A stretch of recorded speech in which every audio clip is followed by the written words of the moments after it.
we're opening this session yielding to the mat, and you're going to have your hands somewhere on your body. So that might be that you have one hand high up on the chest, a hand low onto the lower abdomen. You could give yourself a hug and have the arms just relaxing on the body here. There's also another option to have the hands just connecting in with the lower ribs on either side. Wherever you choose, just notice the impact on your head and neck and your shoulders.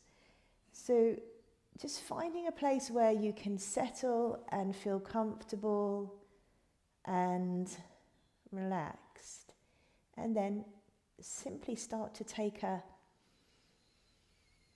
more formal inhale through the nose and exhale through the mouth.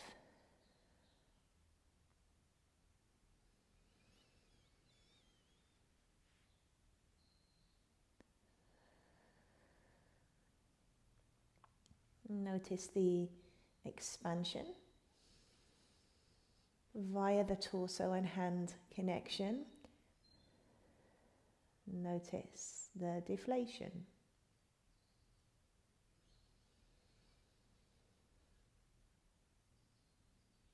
Notice the many different pockets of space you can be filling up as you inhale. So we know, of course, that the lungs are housed and protected within the rib cage. But actually there is a transition that occurs from the ribs and lungs down with the diaphragm, which means that there is an internal moving of your organs based on the fact that the lungs are inflating and deflating, which would suggest then that it wouldn't be just the chest and the ribcage area that would move as a result of a breath in or a breath out. So really just picking up on what moves for you, whether that's still via your hands and the connection to the torso, or whether you're also managed to tune into the back of the body against the ground as well. And that understanding of feedback through the ground is really what helps us in the mat work environment. We're going to be using the floor. We're going to be absorbing the floor.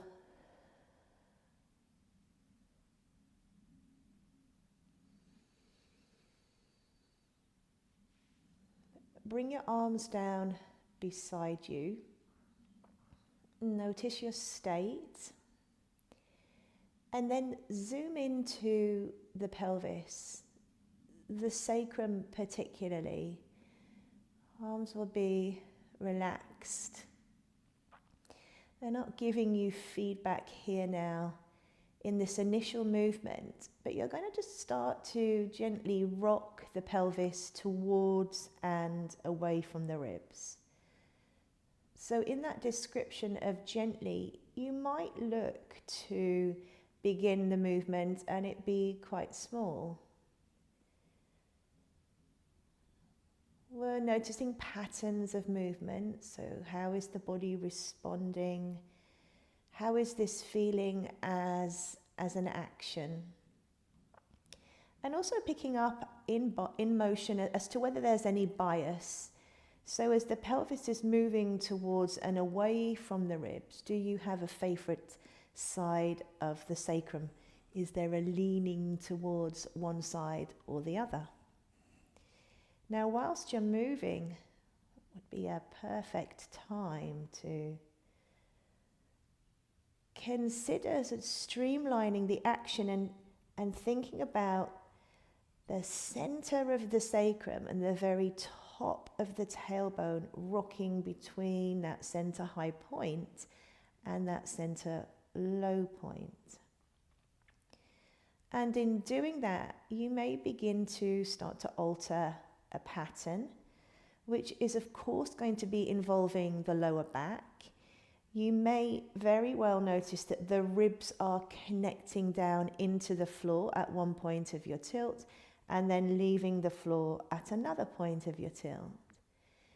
And you want that transaction through the spine to help inform you that really the pelvis matters in its positioning. It will have an impact up the chain depending on where it chooses to settle. If you pause with the pelvis now and it's looking to find a place where it feels like it's neither tilted towards the rib cage or away from the rib cage. So if you think about a clock face, it's neither between heading towards 6 or 12, somewhere in the middle, sort of really central. The important thing about finding that is that you're not there and straining to be there. So stay in that relaxed state, heaviness through the pelvis, sort of allow things to give if they want to. And if you end up heading slightly to 6 or 12, then that's fine. That's where you're choosing to settle without any feelings of bracing or holding or tensing. As we move between 3 and 9, which as you recall are the side of the pelvis, you could consider 3 and 9 are positioned on those two more prominent front hip bones. We're going to use the hands here because they give us some feedback through the front of the body if they're resting there. But you're still listening to the sacrum behind you. You're still zoomed into that part of you. And you'll see and feel that the sacrum is acting as the pivot point, the very center of your seesaw. And you're dropping onto one side of it, finding the balance in the middle and dropping onto the other side of it. And be attentive, because if there is a natural bias in the movement through the pelvis and the lower spine as you're rocking forwards and backwards, you might notice that it's much easier to drop onto one side of the sacrum here in this movement, and maybe the body shows a little bit of reluctance as you head into the other side. Nothing wrong with that. But remember that in motion we're looking to create some change in perhaps our strategy. It's unforced, of course, baby steps. Notice up the chain again as you drop into one side, how the ribs on that side respond, how they're meeting the floor differently, knowing that the small amount of rotation you're putting in through the lower spine is having an impact once more up the chain. So that brings us back to how the pelvis in its position will inform upwards. If we settle the pelvis in the middle here, and in a real similar way to before, can you allow it to be without feeling that this could very well be a different center? You're not going to grip and hold or brace anything tight to be here. If you've been on a head cushion up until now, you're going to take that away. We already know that the action of the pelvis is forming up the body, informing. So bring your head onto the floor now and have your arms relaxed beside you. Let's have a look at bridging. So with the bridging variation today, what you're going to initially do is stand into your feet.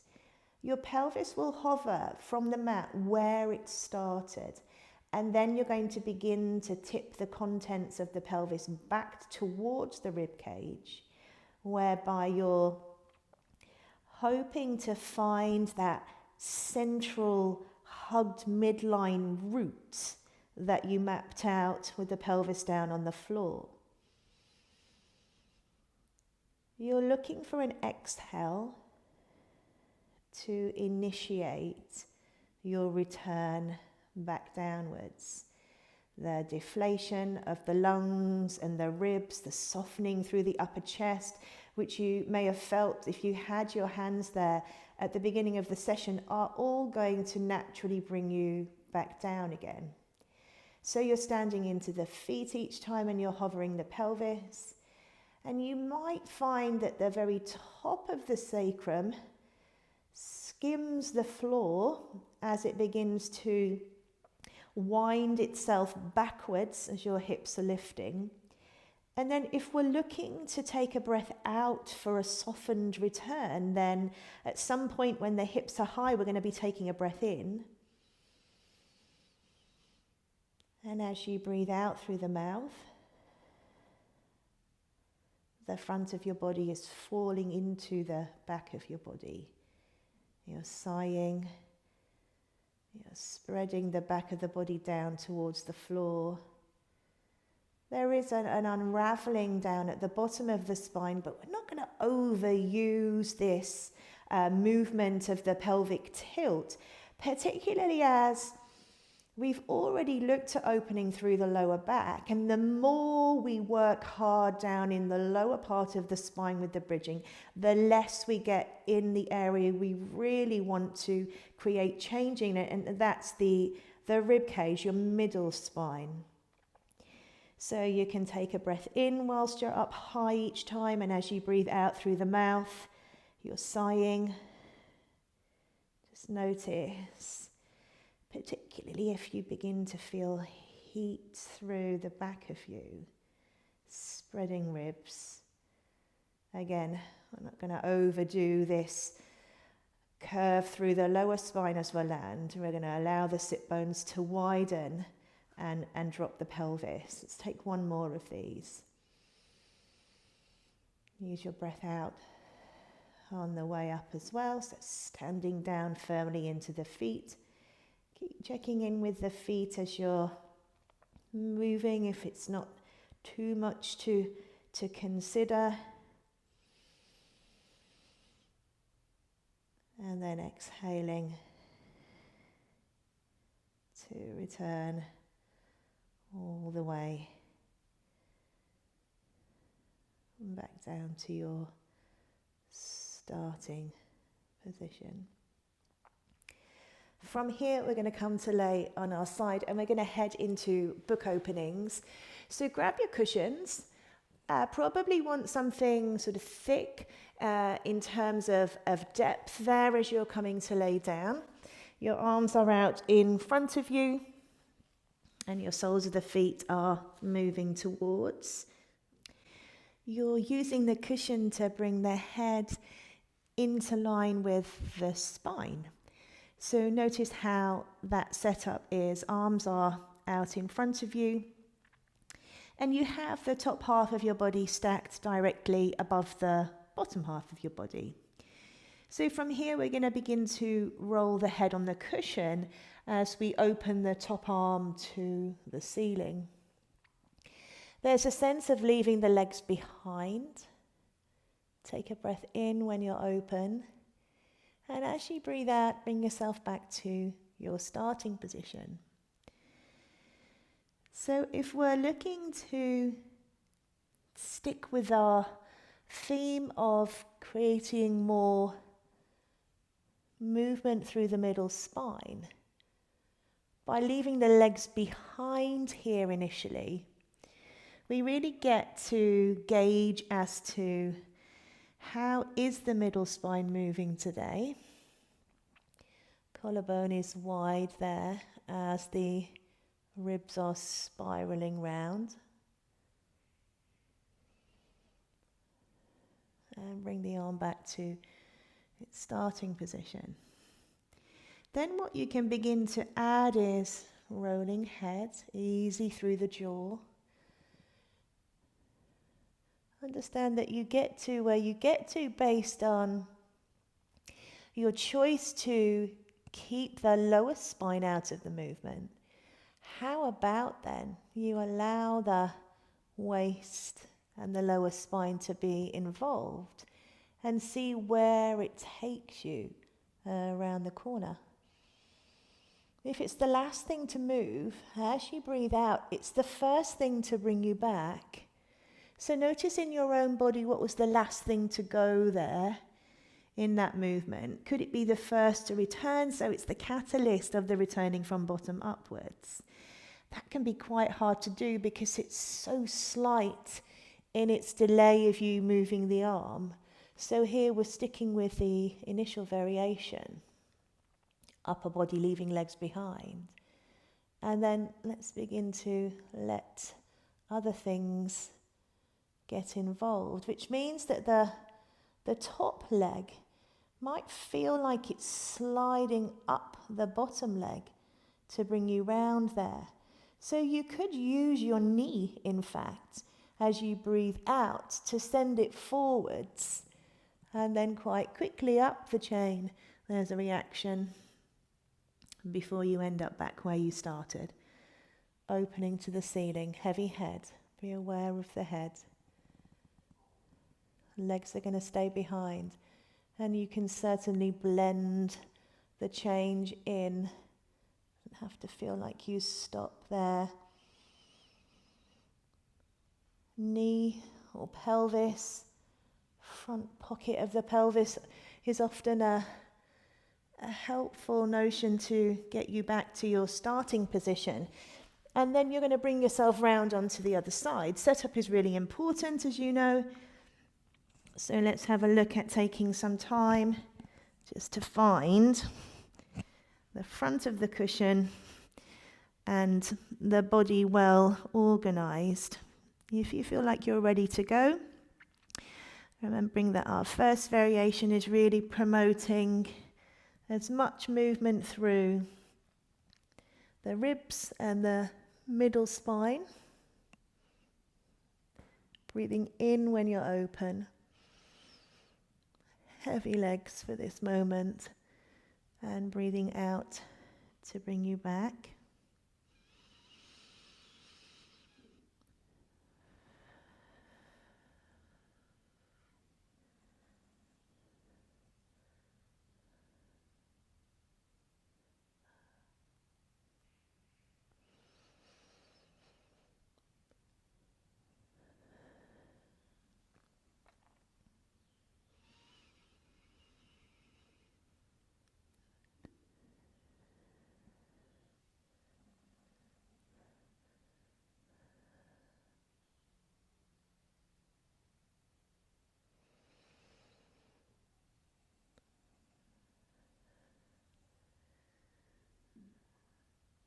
And then switching. There's a continuity about it in terms of movement, whereby you then allow, maybe it's lower ribs here on this side, waist, lower back. And then the last part, to move with that additional allowance of movement through the lower spine will help bring you back.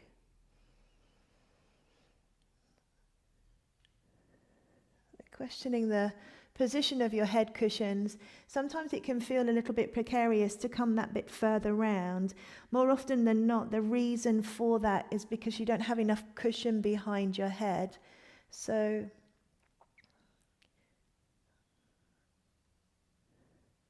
sort of checking in still with your organization. And notice in your body any change there, any development, any switch up in ease of movement. you can move your head cushions out of the way and bring yourself back onto your back. As you do that, because you've taken those multiple rotations to one side there, you do want to make sure that you find the back of your body once more and that it feels relatively straight. It's the alignment of the ribs and the pelvis that you want to be aware of. We're heading into a variation of chest lift now. We're going to take the variation with the backs of the hands connected to each other and the thumbs resting on the center of the chest. So you've already had this experience of being in contact with the torso as you're taking your breath. We're going to use that more specifically here now as we head into chest lift. So before you start to move, just 1 or 2 rounds of your inhaling through the nose and exhaling through the mouth. And really getting in tune with what happens to the hands as you breathe in, and what happens to the hands as you breathe out. Your elbow position is very much how it might be for a chest lift. So just take a moment to notice whether your elbows are hanging out to the side. They would ordinarily be in your view. That is to change the organization of how the rib cage and the shoulder blades are communicating with each other. So your shoulder blades are hugging around the curve of the ribs. As you breathe out next and you notice the softening through the sternum, also pick up on the back ribs pushing back, because that's going to make it feel easier to lift the head to bring yourself into your curl up, and then breathing in to lay yourself back down again. So you have an exhale, a softening through the upper body. Take your time. There isn't a requirement to move continuously, particularly when you're working with the breath. So you could pause here. Breathe out. Send. Widen through the shoulder blades. Widen and hug. And we'll take one more.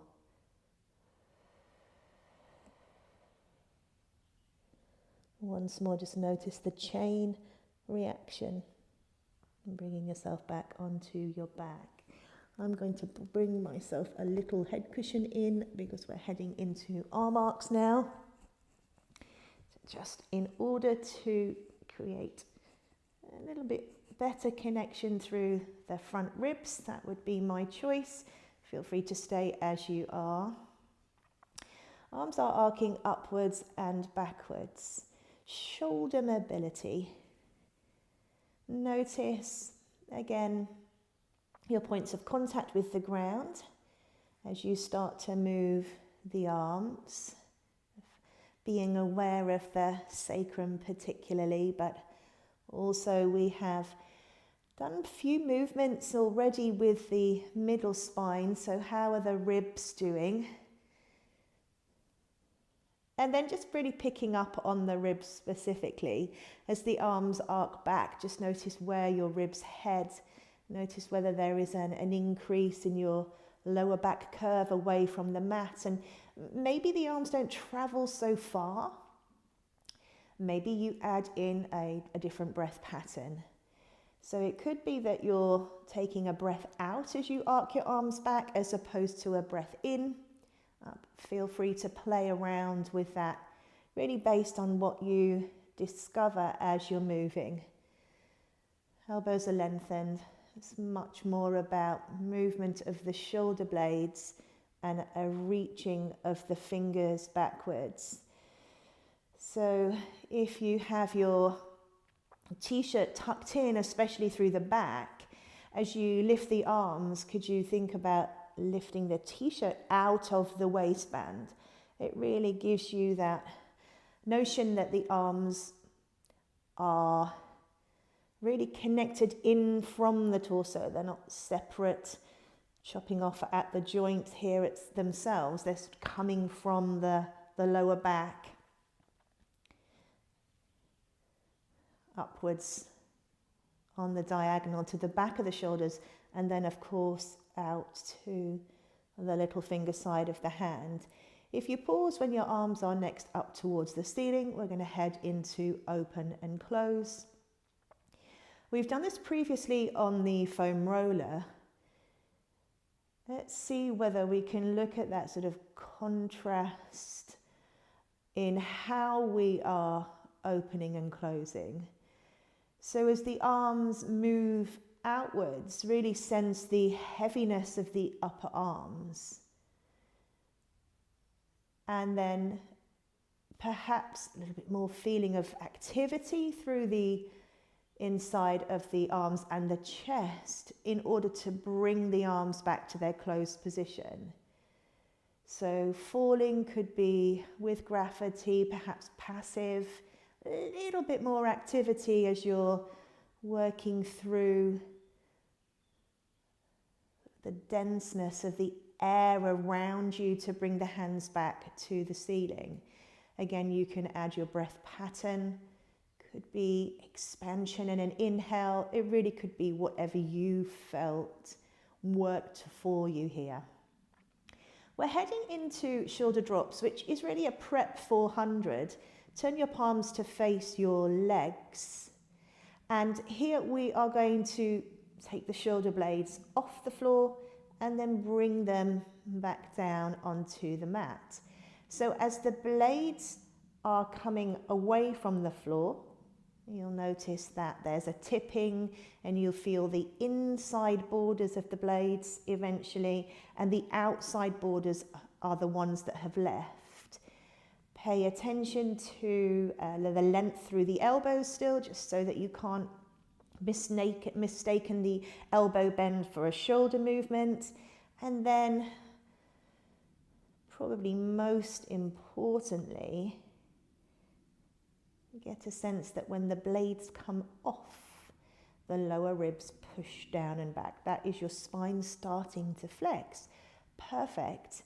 As it starts to flex next time, again, lighten through the head, reach the arms forward. Let's say mid-thigh. They don't really want to come too much lower than that. In that, each time you curl up, everyone, you're going to use the same process of blades off, fingers reaching up. The lower the arms come, the more the collarbones are encouraged to widen. And actually you want more of a curved collarbone, because remember, the shoulder blades are still hugging onto the back ribs.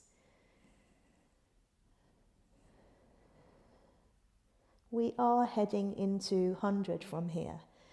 Feel free to make a choice on the leg position. So you could have your legs raised, so floating one leg, floating the other leg. You could have your legs extended out in front of you. But choose your variation. If your legs are raised, knees and feet together, you could also extend them out in front of you. When you're breathing here, whichever position you've chosen to be in, you're looking at expanding your ribs out to the side.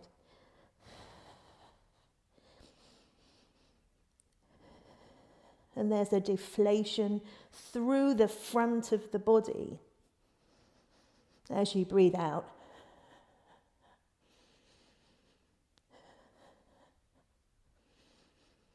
Remember that the arms aren't going to come too low here. Keep hugging.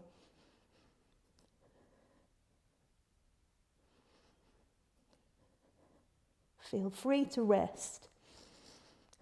As you breathe out next, knees are going to come into the chest and you're going to lay your head down.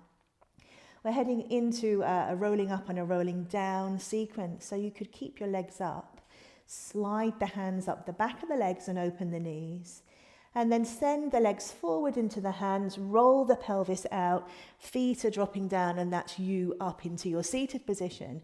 Of course, you could roll onto your side and bring yourself up and start your assisted roll up from the up position and the downward face. Little cushions, always really helpful to get you going. So the feet are pushing down and forwards. There is a tilting action of the pelvis. We are listening to any bias, noticing any deviation, and using our feet, our legs, to inform the pelvis, so that as we're coming back here and you're holding on to the back of the legs, you're really central through the spine as much as you can. Here we take a chest lift. The legs will move away from the body to give it a little bit of space. You're rolling through the sacrum in some ways in order to bring you up there. So once more, you can check in with your bias. If you discovered any earlier, notice how the feet stay on the floor. The feet are relaxed. Notice how they're going to stay down. And they really casually draw towards you so as that they don't disrupt the space that you're creating through the back of the leg. The variation is just going to very slightly change. So how would it feel if you kept the feet off the floor, having now used them to help pattern? If you sent the legs away and took your chest lift and rolled your pelvis out, could you bring yourself up into a seated balance, let's say? There's a little bit of negotiation going on between the backs of the legs and the hands here. As you find the floor again, you may find that you need to send the legs away from you in order to start your tilt, because you are noticing as you're moving here whether you're increasing your pace. Can you keep that slow, evenly balanced pace? So you're really connecting arms and legs, so important as we move into things like single leg stretch.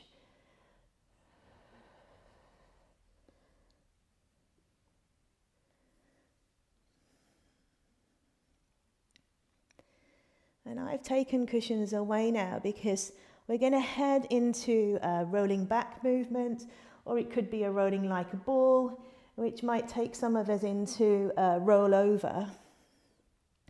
So with the rolling back, it's quite a nice progression to develop eventually into rolling like a ball. We're already here, we're already accustomed to having the feet off the floor.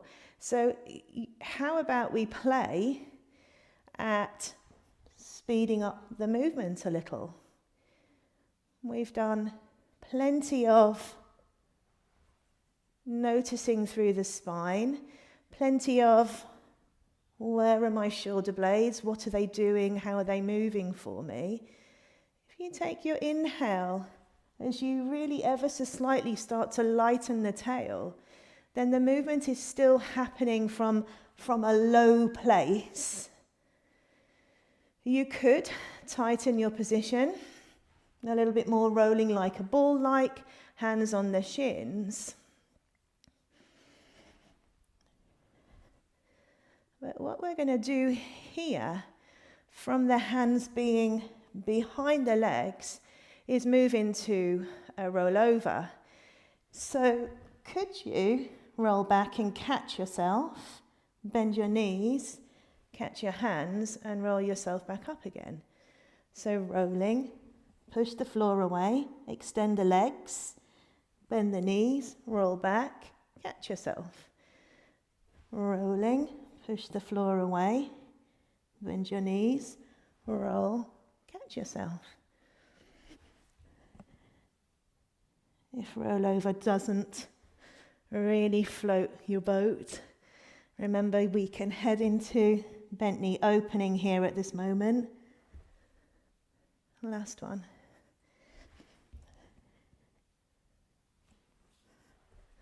And bringing yourself all the way back up again. Feet can come separately down onto the floor. We're heading into roll down. Grab your band, it's going to go around your feet. Once more, your cushion can come behind you. you might feel that it's unnecessary now. You started your movement off. We're going to take 1 or 2 with the band, and then you could start to strip the props away. So it could be that you start with everything.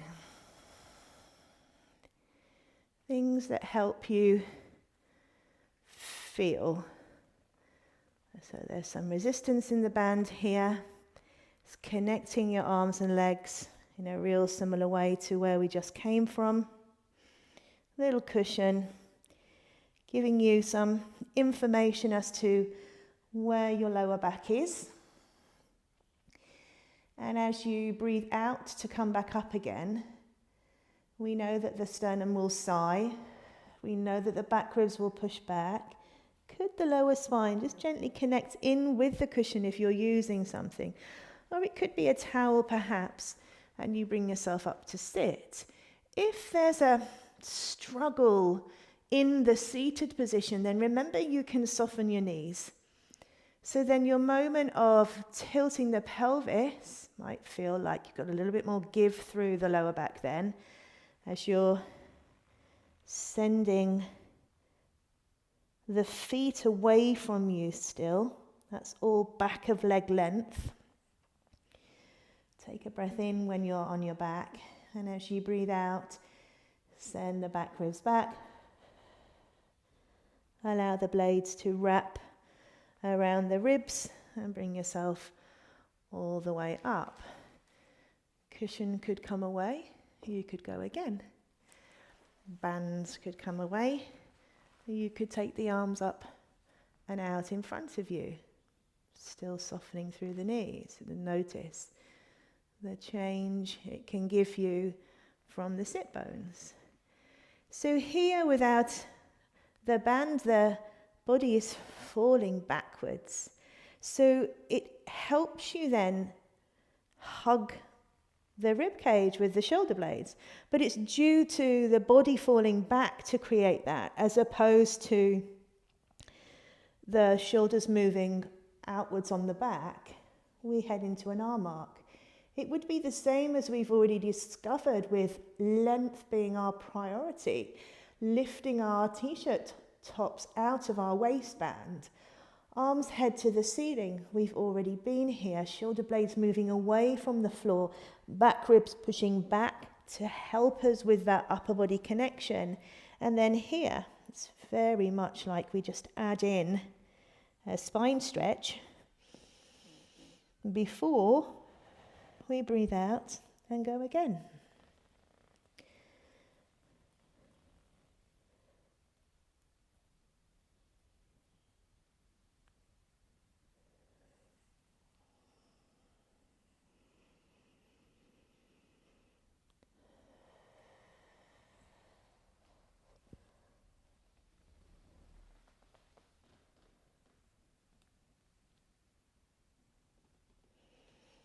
And take one more of these.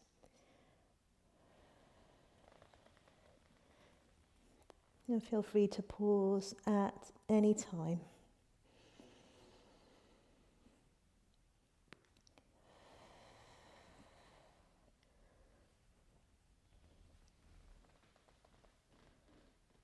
Back ribs spreading backwards still.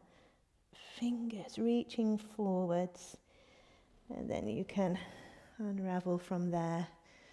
We're heading into a little bit of leg circles now. So take your band once more.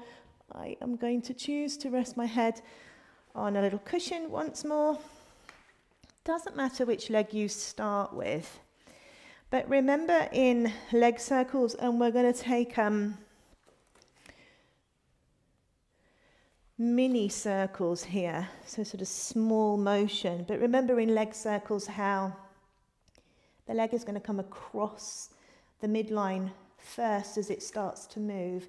And that's really just about creating some activity from the start through the abdominals. So one leg is reaching long. Feel free to bring that foot back down again, push into the band, staying long down the waist of the opposing side. And we have this circling action with one leg, and then circling action with the other leg, other direction. Stand into the band, just as you did on the first side. Feel free to have both legs down, reach long to come up, circling.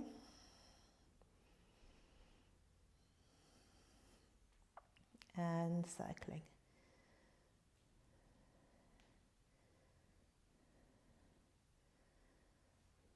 You can take the band away and bring yourself up into seated. Feel free to lift the pelvis so that you're sitting up on a block, just to give your legs a little bit more room, give your hips a little bit more space, and the legs feel like they're falling downwards from them as opposed to out from the side. Know that you could end up in a long sit instead if you'd prefer. Here you are, giving yourself a moment. If you wanted to mirror, it would be left leg in front, right foot behind you. And then you'll be lifting your right arm to start off with. This is an arm arc once more, where you're creating that length, opening through the back of the armpit, trying to tug your t-shirt out of your waistband. You keep heading upwards there, and that takes you up and over to the side, eventually taking a breath in to find your center, blades and arms, crown of the head to the ceiling, to take yourself up and over to the other side. So you take your breath in, finding your middle, and you take your breath out to tip and pour yourself up and over to the left. Center. As you head towards the bent knee, as you're heading towards the right here, you're reaching upwards a little more as opposed to over. And you'll feel that there's a difference between those two moments. Keep going up. It will take you into a bend on that side. We'll take one more. And when you head to your back, knee and foot that last time, find yourself in the middle and switch your legs to take you over to the other side. We're heading straight back to where we came from. How's that? Reaching upwards.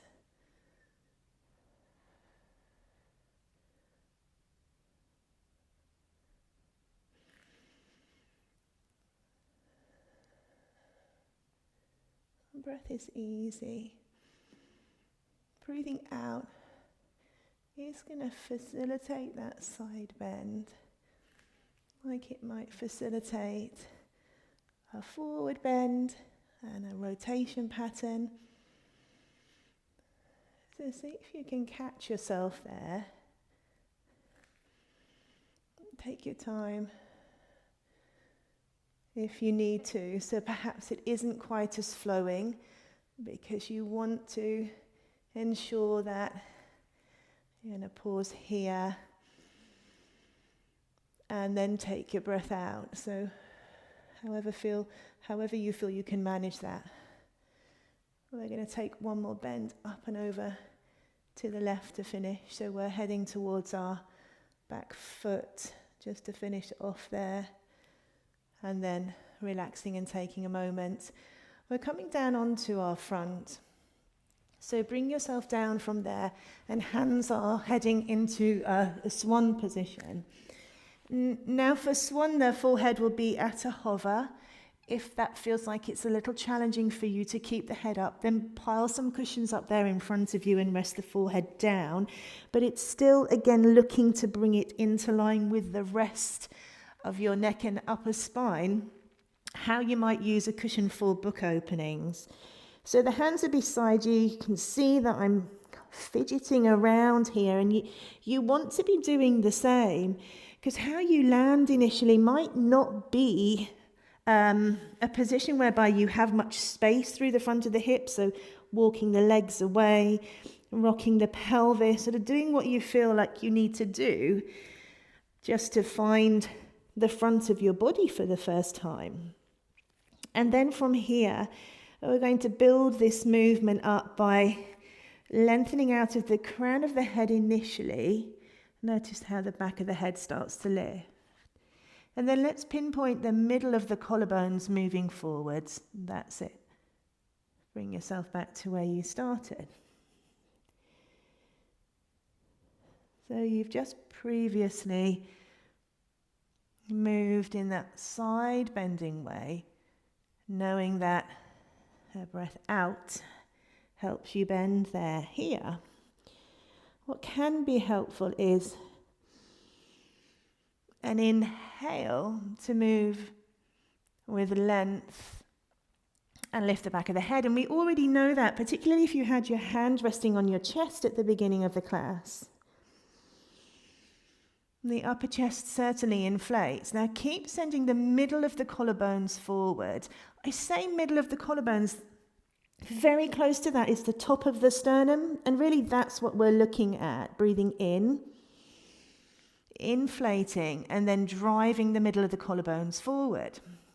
We're going to begin to add in that the bottom of the sternum is going to get involved as well. So it's pretty long, lengthen, collarbones, lower sternum. And as the lower sternum starts to push forward, you're going to get different sensations through the upper back. Can we still be in the upper back, really? That's the question. So as the collarbones move forward, you might notice that there's some activity through the blades moving backwards. As the lower sternum comes forward, you might notice that there's some activity through the lower ribs in the back of you there.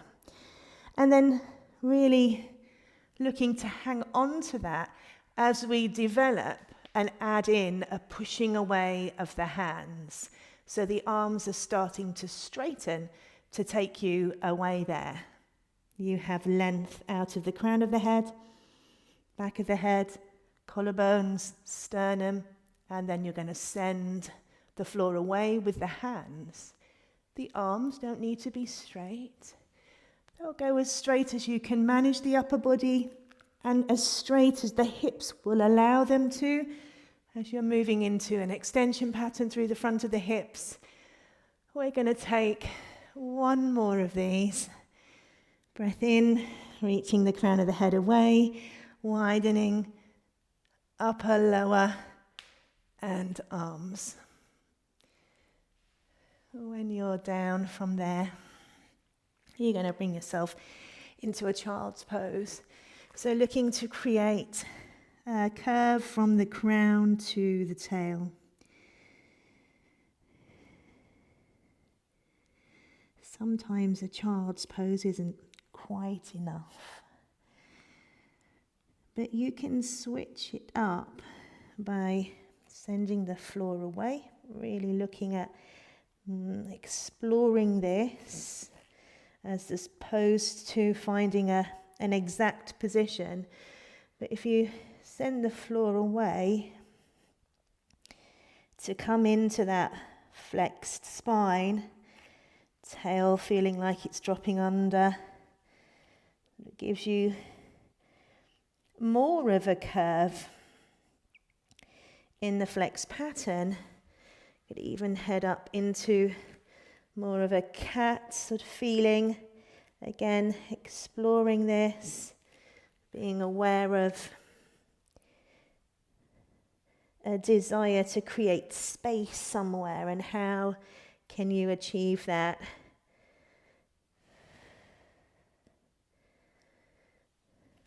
From here, we're going to head up to stand.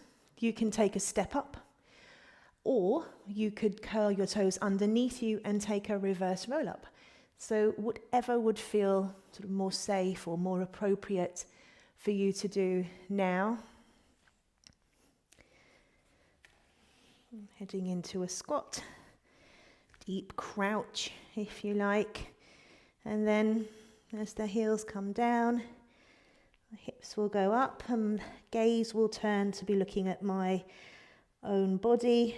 I've still got my hands on the floor, gives me a little bit of reassurance as I get here. How is it? And then just a gentle lifting up through the back of the pelvis. As I send the floor away with the feet, notice that the knees are still soft. It's a little bit like starting a roll-up with band around your feet and soft knees to bring yourself all the way up. If you didn't quite manage to get to the back of your mat, and take yourself back there, feeling the floor. As you breathe out, lower your gaze when you're ready. This is sighing, as if you're coming down from your bridge. Back ribs are heading back and they're spreading. So the high ribs feel like they're spreading downwards to the neck, and the low ribs feel like they're spreading downwards towards the waist. Definitely soften your knees. There's also a transference of weight towards the balls of the feet, which may feel precarious. That's okay. You're really close. You could touch down if you needed to. It's just really looking to change the emphasis and paying attention to the angle of the legs. Perhaps the pelvis is dropping backwards. It's not lifting up.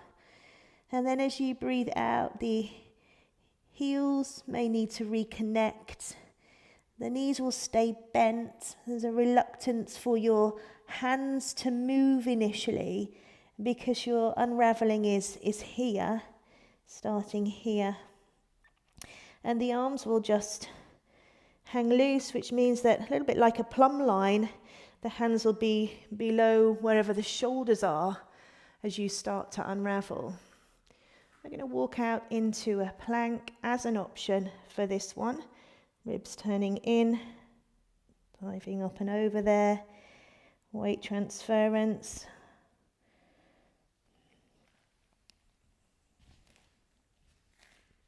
And then you find your hand position, a little bit of guesswork really to get you there. Pelvis lowers, back of the head lifts up at the same time, and then heels will push downwards and backwards as you head back. Once more, you can keep the hands away from the feet as you come back because it helps you stay a little bit more forward initially. And then in time, as you breathe out, yes, the hands will move in a little bit closer. You're really looking at winding this dial backwards. And then the sacrum eventually pushes forward as you unravel all the way back up. Let's take one more of these. Feel free to do a little bit more if you'd like to.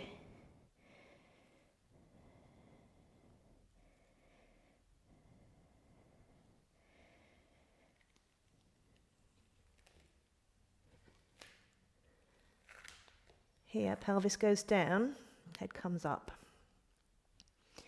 Hips are open, wide, like you're standing upright, like you're at the top of your bridge movement. And then heels backwards and downwards.